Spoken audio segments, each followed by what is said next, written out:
Gwardiya sugatan matapos barilin ng kapwa gwardiya sa isang badminton court sa Maynila.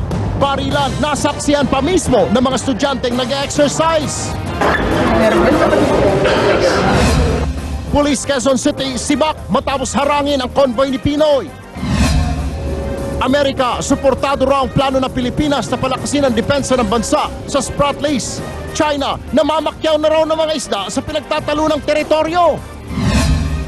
Mga maliliit na minero sa Bulacan nanganganib dahil sa executive order ni Pinoy ukol sa pagmimina. DNR na nga kung di sila pababayaan. Napatalsik na Chief Justice Renato Corona, abala na lang daw sa panonood ng TV at pangongolekta ng DVD.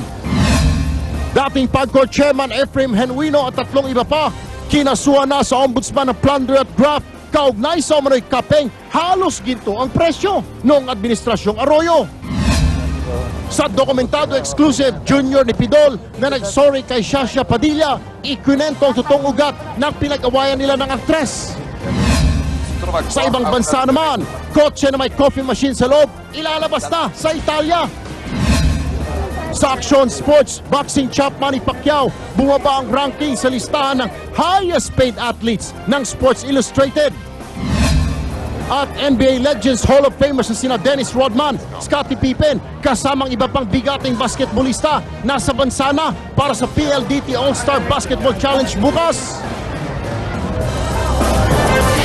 Magandang gabi Pilipinas, araw ng Martes, 17 ng Hulyo 2012. Ako po si Erwin Tulfo. At ako naman po si Cheryl Quasim.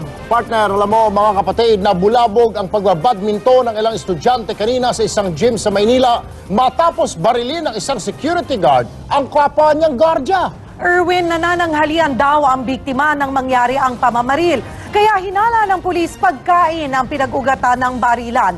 Edison Reyes, ikwento mo.